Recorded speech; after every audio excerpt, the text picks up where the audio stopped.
मेरे प्यारे दोस्तों, आपका स्वागत है हमारे YouTube चैनल पर। सभी के मंगल की कामना करते हुए आज ईशावास्य उपनिषद का 8वां मंत्र श्रवण करते हैं महाराज जी के श्री मुख से।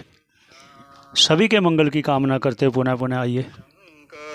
शंकराचार्यं केशवं बादरायणं सूत्रभाष्य कृतो वन्दे भगवन्तौ पुनः पुनः।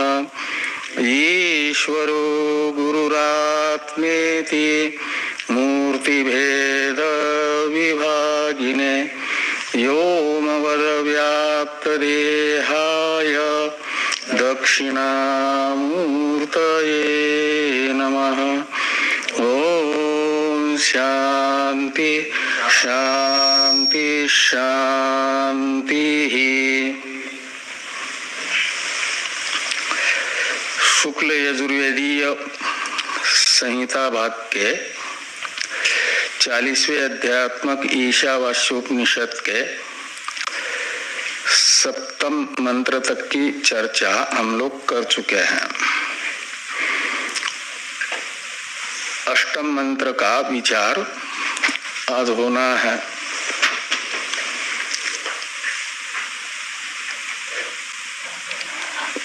प्रथम मंत्र तथा चतुर्थ मंत्र से लेकर के 7वें मंत्र तक के द्वारा जिस आत्म स्वरूप को बताया गया वह आत्मा उपाधि निरपेक्ष अपने स्वरूप से कैसा है, इस प्रकार की आकांक्षा को शांत करने के लिए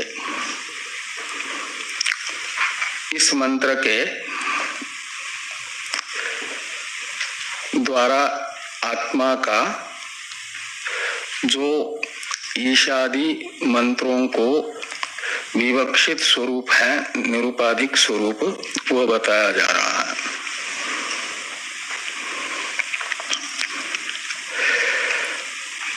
इसे 8वें मंत्र के अवतरण भाष्य के वाक्य के द्वारा बताया गया था। यो अयम अतितैर मंत्रैहि उक्त आत्मा स स्वेन रूपेण किं लक्षण इत्याह अयम मंत्र। अयम मंत्र शब्द से तो ग्रहण करना है ये 8वें मंत्र को, यानी 8वें मंत्र दृष्टा ऋषि को। इसमें स्वेन रूपेण शब्द से लेना निरुपाधिक स्वरूप। तो निरुपाधिकेन रूपेण किन लक्षण, यानी किन स्वरूप, उसका निरुपाधिक स्वरूप क्या है, कैसा है, इस प्रकार की आकांक्षा होने पर 8वें मंत्र के दृष्टा ऋषि आत्मा के निरुपाधिक स्वरूप को बताते हैं। ये इस वाक्य का अर्थ निकलेगा। अब मूल मंत्र का उच्चारण किया जाए। सपर्यगात् शुक्रमकायम वर्ण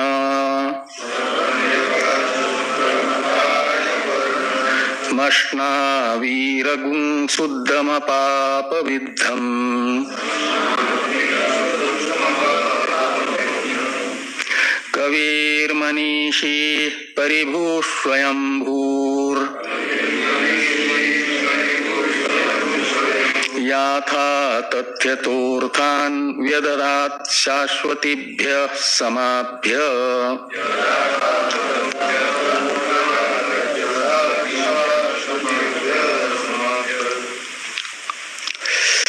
तो परि यानी सब ओर, परितः का अर्थ होता है सब ओर, आगात का अर्थ है गया।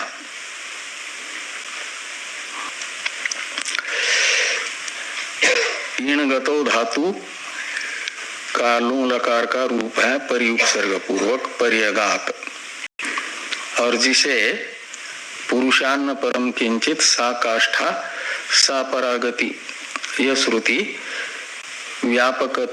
व्यापकत्व की पराकाष्ठा जिसमें बता रही है, जो निरतिशय व्यापक है ऐसा बता रही है श्रुति, जिसको वह कैसा है तो कहा निरतिशय व्यापक है। इसलिए सपर्यगात, इसमें गत्यर्थक धातु का गति रूप अर्थ अपेक्षित नहीं है, वो सब और गया है का अर्थ है कि निरतिशय व्यापक है।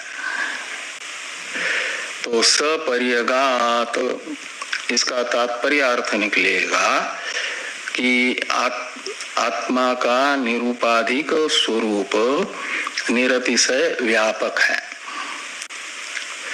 उसमें सापेक्ष व्यापकता नहीं है।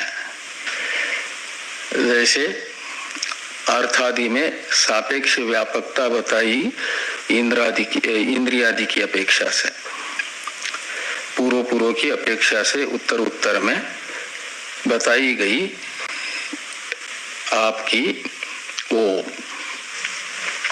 व्यापकता, ये हो जाएगा। और शुक्रम शब्द का अर्थ है शुद्ध, और शुद्ध का अर्थ है दीप्तिमान, चेतन प्रकाशमान। ये शुक्रम से लेना दीप्तिमत्ता को। तीन शरीर, एक कारण शरीर है, एक सूक्ष्म शरीर है, दूसरा स्थूल शरीर है।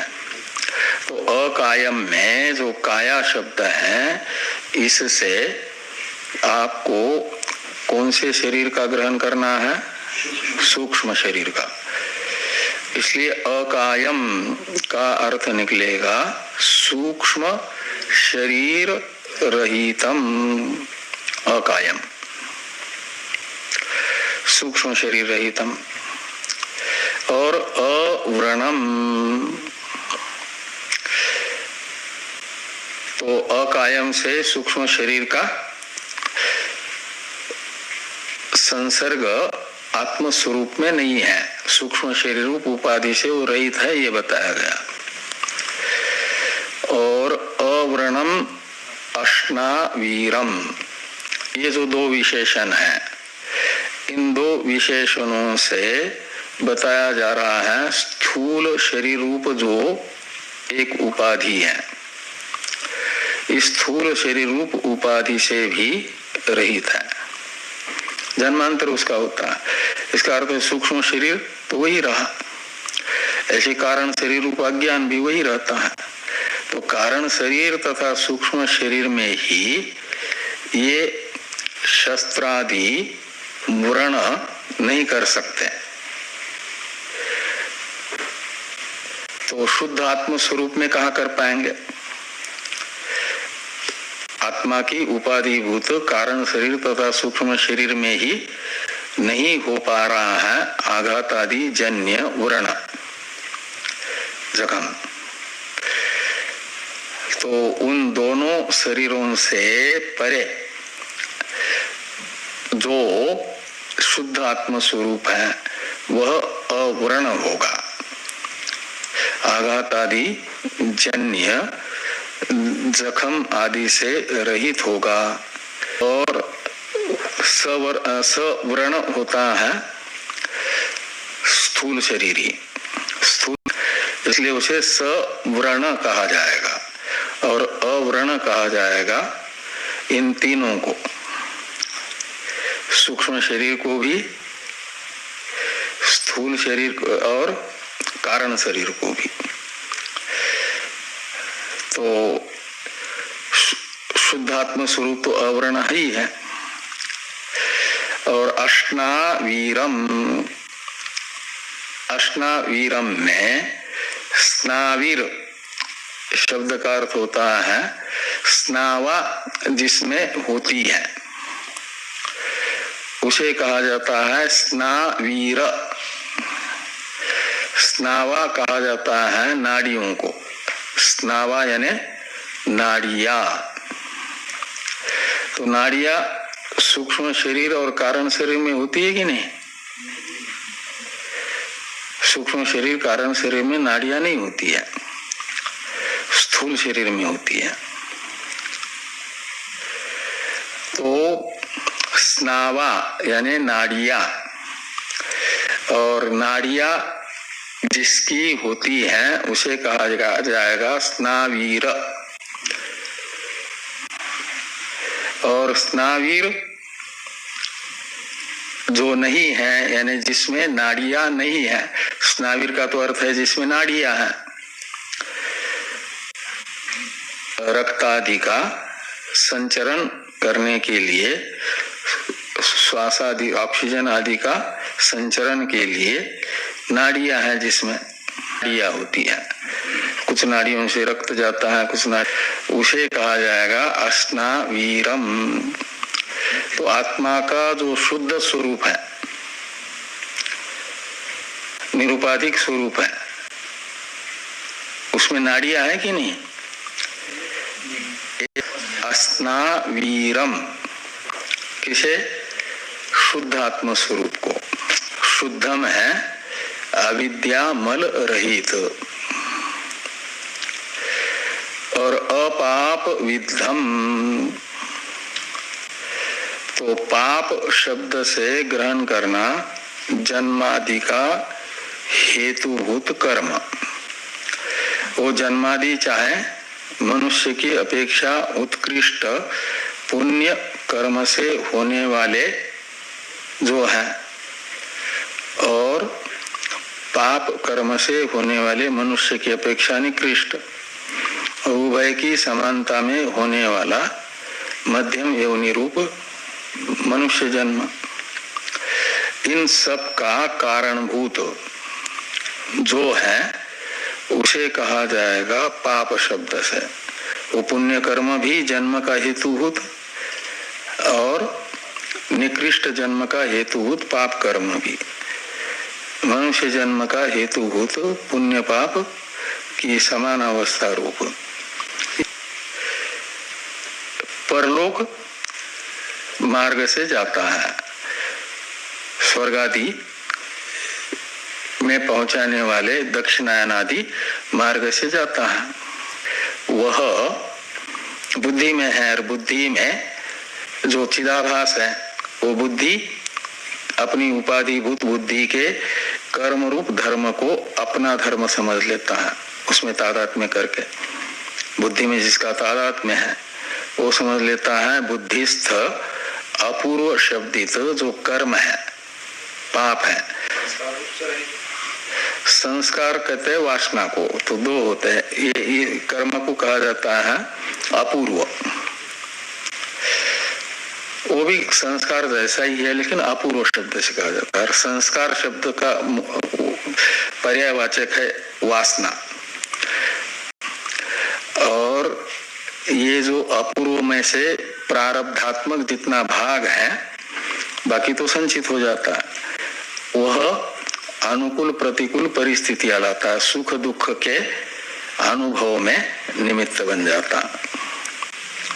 वह अपूर्व है। अपूर्व, अदृष्ट, धर्माधर्म, पुण्य पाप, इन नामों से कहा जाता है सूक्ष्म कर्म। तो पाप विद्ध तो हुआ सूक्ष्म शरीर एक प्रकार से, और अपाप विद्धम का अर्थ है ये जो आत्मा का निरुपाधिक स्वरूप है वह अपाप विद्ध है। का अर्थ है पाप रहित है, उसमें जन्मादि का हेतुभूत कोई कर्म नहीं है, उसकी उपाधि बुद्धि भी नहीं है ना, वो तो बुद्धि का भी साक्षी है, बुद्धि का भी दृष्टा है ना। तो बुद्धि का दृष्टा बुद्धि से अलग होगा कि बुद्धि रूप होगा? दृश्य से दृष्टा अलग होता है, दृश्य विवेक होता है ना, भेद होता है। तो इस प्रकार ये पूर्वार्ध की चर्चा संपन्न होती है। उत्तर प्रार्ध की चर्चा हम लोग कल तो प्रतिपदा रहेगी क्या। ओम पूर्णमदः पूर्णमिदं पूर्णात् पूर्णमुदच्यते पूर्णस्य पूर्णमादाय पूर्णमेवावशिष्यते। ओम शांति शांति शांति।